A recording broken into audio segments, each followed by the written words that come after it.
Welcome to SVR academy. This is current economy session. Current economy అనేది టీఎస్పీఎస్సీలో కానీ ఏపీపీఎస్సీలో కానీ group 2 and other higher సర్వీసెస్కి చాలా important topic ఇది.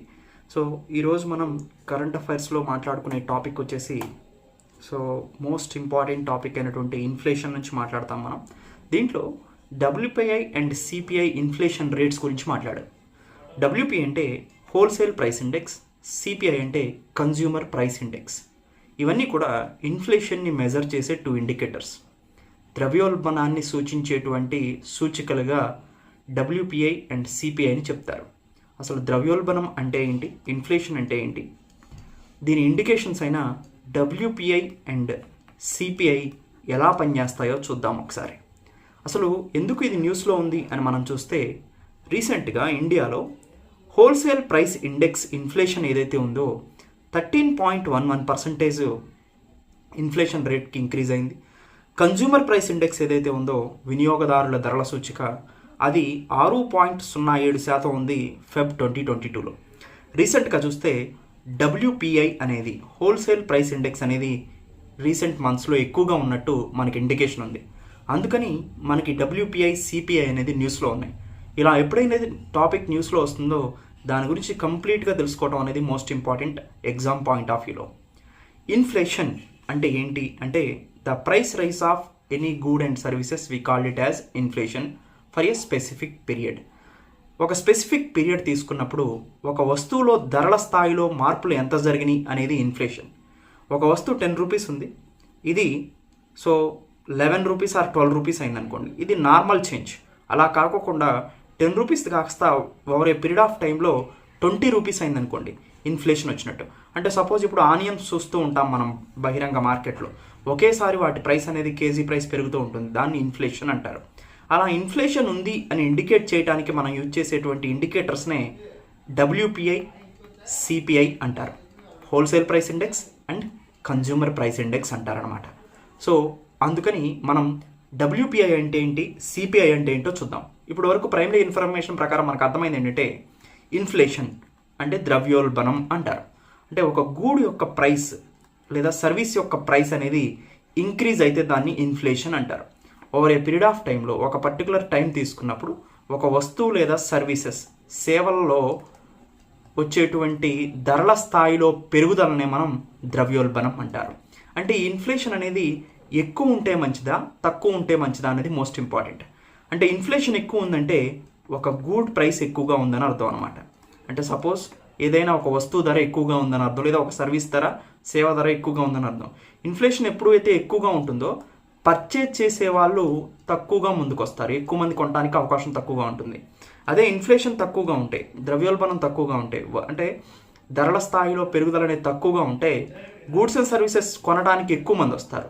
So అంటే ఎక్కువ మంది గూడ్స్ అండ్ సర్వీసెస్ వస్తారు. కానీ ఇక్కడ ప్రాబ్లం ఏంటంటే, ఎవరైతే ప్రొడ్యూస్ చేస్తారో, ప్రొడక్షన్ చేసే వాళ్ళు ఎవరైతే ఉన్నారో తక్కువ ధర ఉంది కాబట్టి వాళ్ళకి ప్రాఫిట్స్ తక్కువగా వస్తాయి, అందుకని వీళ్ళు ముందుకు రారు. అంటే వస్తువు ధర ఎక్కువ ఉంటేనేమో కొనేవాళ్ళు కొనరు, వస్తువు ధర తక్కువ ఉంటేనేమో తయారు చేసేవాళ్ళు తయారు చేయరు. అందుకని వస్తువు ధర ఎలా ఉండాలంటే మోడరేట్గా ఉండాలి. Moderate inflation is suitable for any economy in the world. అంటే ద్రవ్యోల్బణం అనేది మధ్యగతంగా ఉండాలండి. ఒక వస్తు ధర ఎక్కువ ఉండకూడదు, తక్కువ ఉండకూడదు. ఎక్కువ ఉంటే కొనేవాళ్ళు కొనరు, తక్కువ ఉంటే తయారు చేసే వాళ్ళు తయారు చేయరు. అందుకనే ఇన్ఫ్లేషన్ అనేది ఎలా ఉండాలి, మోడరేట్గా ఉండాలి. ఇది ఒక మోస్ట్ ఇంపార్టెంట్ పాయింట్. ఇన్ఫ్లేషన్ మోడరేట్గా ఉండాలి. ఇలా ఇన్ఫ్లేషన్ని మోడరేట్గా ఉండేలాగా కంట్రోల్ చేసేది ఎవరంటే reserve bank of India, RBI. ఎలా చేస్తుందండి, ఎవ్రీ 2 మంత్స్కి ఒకసారి మానిటరీ పాలసీని రిలీజ్ చేస్తుంది. ద్రవ్య పరపతి విధాన సమీక్ష అంటారు. ఈ మానిటరీ పాలసీని రిలీజ్ చేసే కమిటీని మానిటరీ పాలసీ కమిటీ అంటారు. ఈ మానిటరీ పాలసీ కమిటీలో 6 మెంబర్స్ ఉంటారు. 3 from RBI, 3 from out side RBI. ఇలా 6 మెంబర్స్ కలిసి ఎవ్రీ 2 మంత్స్కి ఒకసారి మానిటరీ పాలసీని రిలీజ్ చేస్తారు కాబట్టి దీన్ని బైమంత్లీ మానిటరీ పాలసీ అంటారు. Bimonthly monetary policy. Reserve bank of India అనేది మనీ సప్లై. ఈ మానిటరీ పాలసీలు ఏముంటాయంటే ఇంట్రెస్ట్ రేట్స్ ఉంటాయి, అంటే bank repo rate, reverse repo rate, bank rate, marginal standing facility లాంటివి. తర్వాత రిజర్వ్ రేషియోస్ ఉంటాయి. రిజర్వ్ రేషియోస్ అంటే స్టాచ్యురీ లిక్విడిటీ రేషియో, తర్వాత CRR cash reserve ratio, open market operations ఉంటాయి. ఈ 3 ఫినామినా అంటే ఈ 3 టూల్స్ కూడా దేనికి ఉపయోగపడతాయి అంటే మానిటరీ పాలసీలో మనకి దీన్ని ఆర్బీఐ టాపిక్ వచ్చినప్పుడు ఎప్పుడైనా మనం మాట్లాడదాం చాలా డీటెయిల్గా. ఈ మానిటరీ పాలసీలో ఏం చేస్తారంటే మనీ సప్లైని పెంచడం తగ్గించడం ద్వారా, అంటే ఈ టూల్స్ ద్వారా మనీ సప్లైని పెంచడం తగ్గించడం చేస్తారు. అలా ఇన్ఫ్లేషన్ని కంట్రోల్ చేసే మోస్ట్ ఇంపార్టెంట్ కమిటీ ఏంటంటే మానిటరీ పాలసీ కమిటీ. ఇన్ఫ్లేషన్ని కంట్రోల్ చేసే పాలసీ ఏంటంటే మానిటరీ పాలసీ. ఇది ఎవరు రిలీజ్ చేస్తారంటే రిజర్వ్ బ్యాంక్. ఎన్ని మంత్స్కి ఒకసారి అంటే 2 మంత్స్కి ఒకసారి. ఇది ఒక మోస్ట్ ఇంపార్టెంట్ టాపిక్ అనమాట. రిజర్వ్ బ్యాంక్ ఆఫ్ ఇండియానే ఇన్ఫ్లేషన్ని కంట్రోల్ చేసే మోస్ట్ ఇంపార్టెంట్ ఏజెన్సీ. ఎలా? మనీ సప్లై ద్వారా. అంటే సింపుల్గా మనం చెప్తాను చూడండి, మనీ సప్లైని టూల్స్ ద్వారా ఇంక్రీజ్ చేసింది అనుకోండి సిస్టంలో ఎక్కువ మనీ ఉంటాయి. సిస్టంలో ఎక్కువ మనీ ఉందంటే పీపుల్ దగ్గర ఎక్కువ మనీ ఉన్నాయి. అంటే demand for goods and services ఎలా ఉన్నట్టు? ఎక్కువగా ఉన్నట్టు. Demand for goods and services ఎక్కువగా ఉంటే ఆటోమేటిక్గా ఏమవుతుందంటే ఆ ప్రైస్ ఇంక్రీజ్ అవుతుంది, ఆ గూడి యొక్క ప్రైస్ ఇంక్రీజ్ అవుతుంది, ఆటోమేటిక్గా ఇన్ఫ్లేషన్ వచ్చినట్టు. అంటే మానిటరీ పాలసీలో మనీ సప్లైని ఇంక్రీజ్ చేస్తే ఇన్ఫ్లేషన్ ఇంక్రీజ్ చేసినట్టు.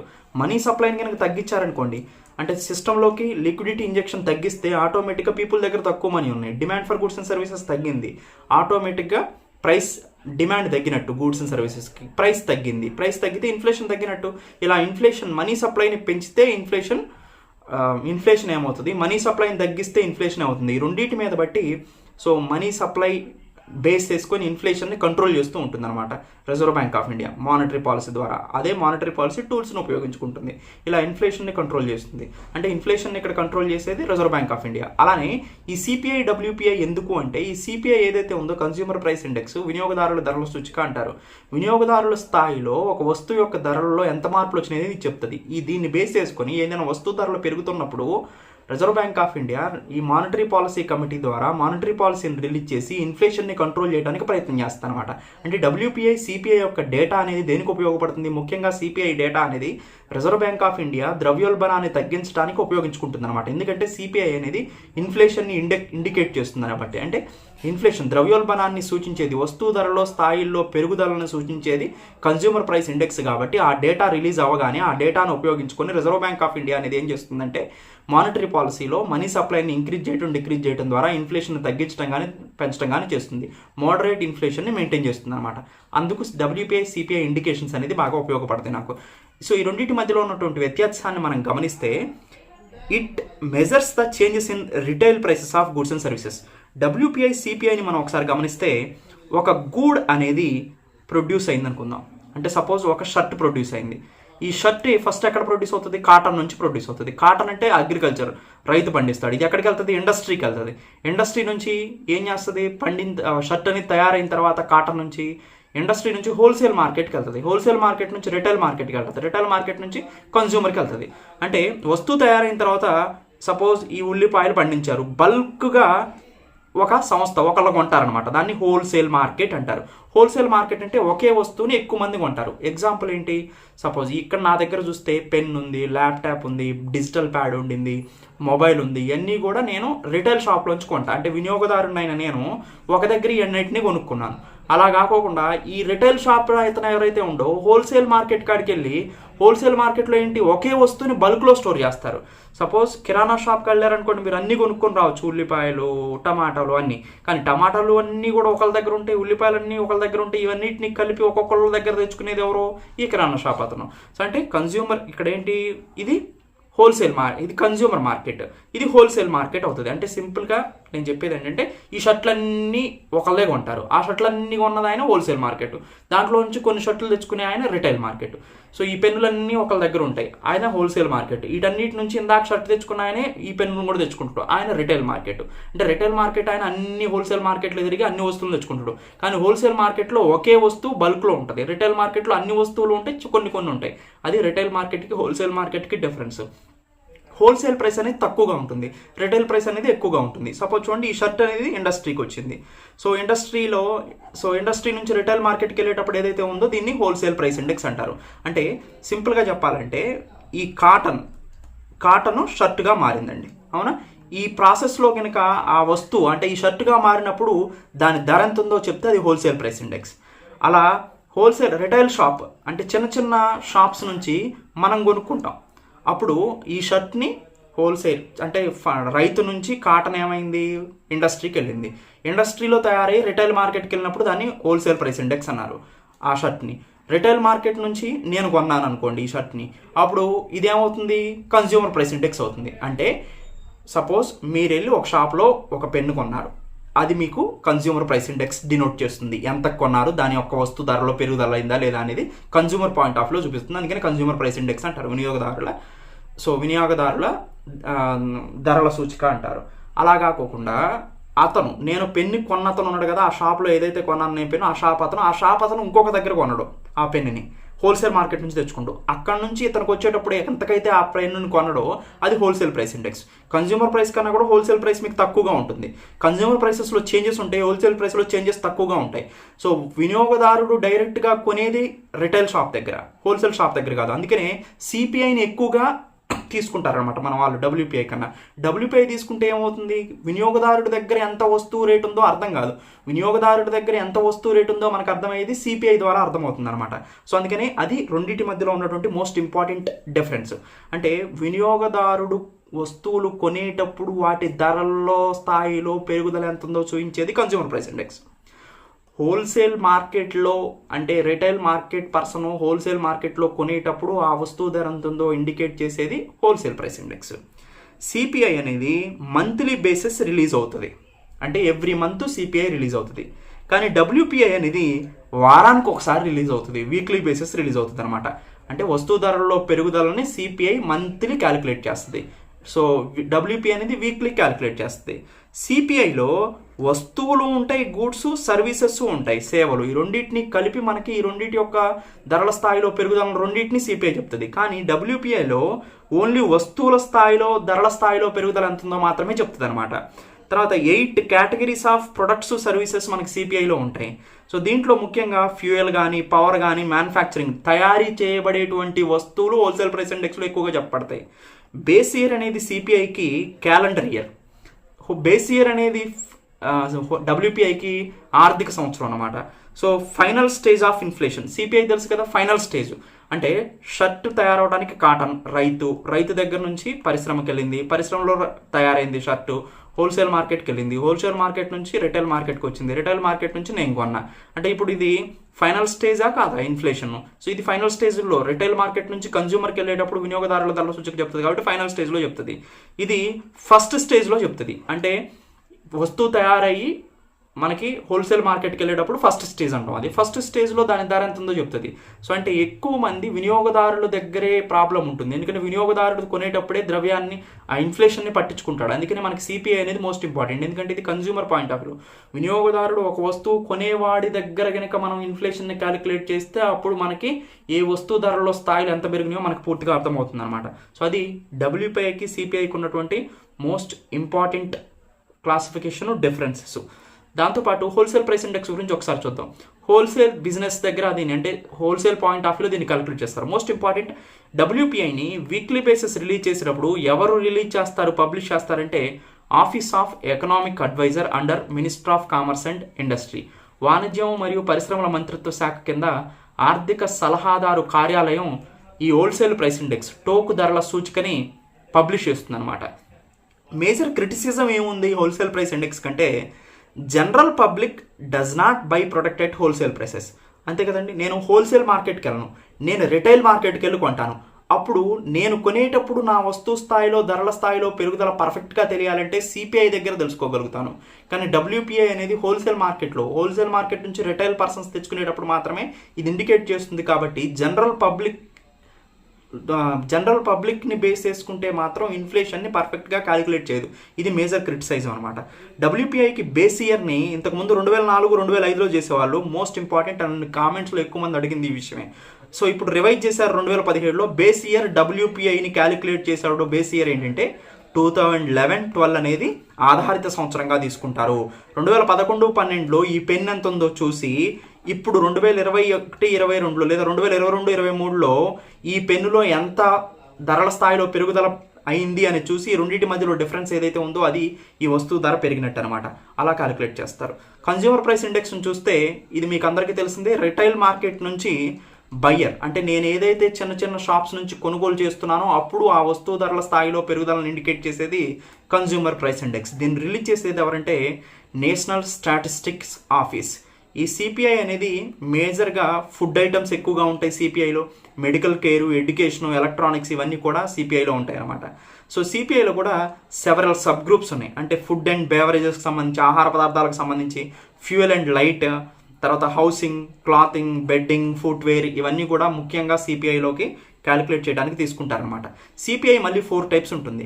సిపిఐ అనేది కన్జ్యూమర్ ప్రైస్ ఇండెక్స్. అంటే రిటైల్ మార్కెట్ నుంచి కన్జ్యూమర్ కొనుగోలు చేసేటప్పుడు కన్జ్యూమర్ ప్రైస్ ఇండెక్స్తో ఇండికేట్ చేస్తాం కాబట్టి ఇండస్ట్రియల్ వర్కర్స్ యూజ్ చేసేటువంటి గూడ్స్ మీద రిలీజ్ చేసే సిపిఐని సిపిఐ ఐడబ్ల్యూ అంటారు.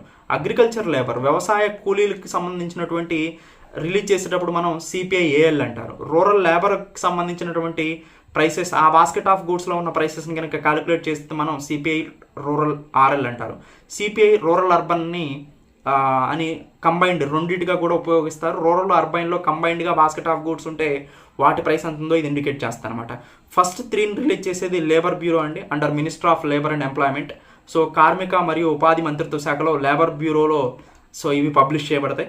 తర్వాత 4th పాయింట్ ఏదైతే ఉందో సిపిఐ రూరల్ అర్బన్ కంబైన్డ్ ఏదైతే ఉందో ఇది నేషనల్ స్టాటిస్టిక్స్ ఆఫీస్ రిలీజ్ చేస్తుంది, under minister of statistics and programme implementation. Base year సిపిఐకి ఏంటంటే 2012. సో దానికైతే మనకి 2011-12. సో డబ్ల్యూపీఐకి, సిపిఐకి కూడా base year 2012.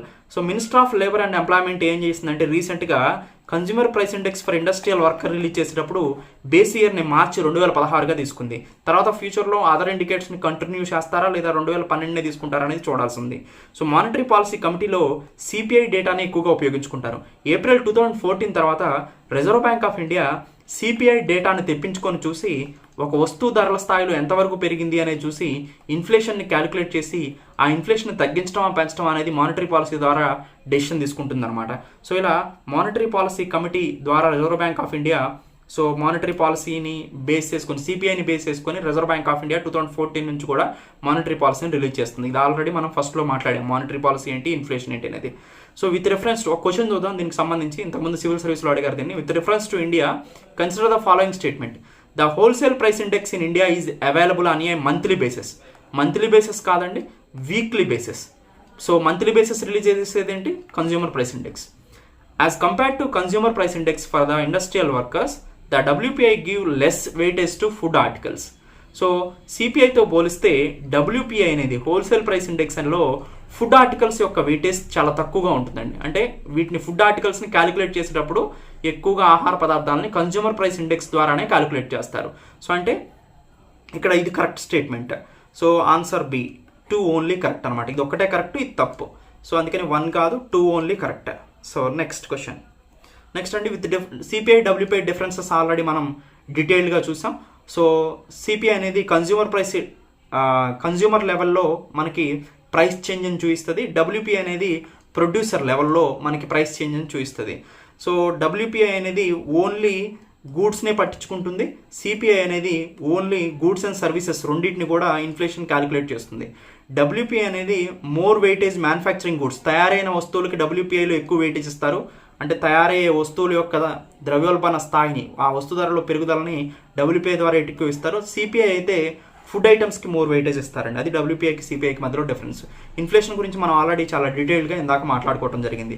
Moderate level of inflation maintain చేస్తే ప్రొడ్యూస్ చేసే వాళ్ళు ముందుకు వస్తారు, కొనే వాళ్ళు ముందుకు వస్తారు. అందుకని మోడరేట్ ఇన్ఫ్లేషన్ అనేది సూటబుల్ అనమాట ఎకానమీ డెవలప్మెంట్కి. అందుకని reserve bank of India monetary policy ద్వారా మానిటరీ పాలసీ టూల్స్ను ఉపయోగించి అంటే ఇంట్రెస్ట్ రేట్స్ కానీ, రిజర్వ్ రేషియోస్ కానీ, ఓపెన్ మార్కెట్ ఆపరేషన్స్ కానీ చేసి ఇన్ఫ్లేషన్ని కంట్రోల్లో ఉండేలాగా చేస్తుంది అనమాట. ఆ ఇన్ఫ్లేషన్ని క్యాలిక్యులేట్ చేసేదే డబ్ల్యూపీఐ, సిపిఐ. ఆ సిపిఐని బేస్ చేసుకుని reserve bank of India monetary పాలసీని చేసి ఆ వస్తువుల యొక్క ధరల స్థాయిలో పెరుగుదలను నియంత్రించడానికి ప్రయత్నం చేస్తుంది. సో ఇది టోటల్గా WPI and CPI and inflation topics. So రీసెంట్గా డబ్ల్యూపీఐ అనేది ఇంక్రీజ్ అవుతుంది, అంటే మ్యానుఫ్యాక్చరింగ్ గూడ్స్ యొక్క ప్రైస్ లెవెల్ అనేది బాగా ఇంక్రీజ్ అవుతుందని అర్థం. సో ఇది సిపిఐ ఇంక్రీజ్ అయితే ఎక్కువగా సామాన్యుడి మీద భారం పెడుతుంది, ఎందుకంటే కన్జ్యూమర్ ప్రైస్ ఇండెక్స్ అనేది సో వినియోగదారులు ధరల సూచిక కాబట్టి. సో దీని మీద ఇంకొక ఎంసీక్యూ ట్రై చేద్దాం, చూడండి. Consider the following statements. 2020లో మనకి సివిల్ సర్వీస్లో వచ్చింది question. The weightage of food in consumer price index is higher than the wholesale price index. Exactly correct. Food items యొక్క వెయిటేజ్ దేంట్లో ఎక్కువగా ఉంటుంది, కన్జ్యూమర్ ప్రైస్ ఇండెక్స్లో ఎక్కువగా ఉంటుంది డబ్ల్యూపీఐతో పోలిస్తే. తర్వాత WPI does not capture changes in the prices of services which CPI does. ఎగ్జాక్ట్గా. So అంటే కన్జ్యూమర్ ప్రైస్ ఇండెక్సెస్ అనేది సర్వీసెస్ గూడ్స్ను కూడా క్యాలిక్యులేట్ చేస్తుంది ద్రవ్యోల్బణ స్థాయిని. WPI మాత్రం ఓన్లీ గూడ్స్నే చూస్తుంది. థర్డ్ పాయింట్ చూస్తే the Reserve Bank of India has now adapted WPI as its key measure of inflation and to decide on changing the key policy rates. No. So WPIని కాదు reserve bank of India తీసుకుంది, consumer price ఇండెక్స్ని. So ఈ statement అనేది తప్పండి. First and second statements correct, అంటే A only correct, 1 and 2 only. So ఇక్కడతో ఈ కరెంట్ ఎకానమీ టాపిక్ని కంక్లూడ్ చేస్తున్నాను. More number of current economy topics ఆన్లైన్లో అప్లోడ్ అవుతూ ఉంటాయి. సో యూట్యూబ్లో కూడా కొన్ని ఇంపార్టెంట్ టాపిక్స్ని ఇవ్వడం జరుగుతుంది. Thank you, have a nice day.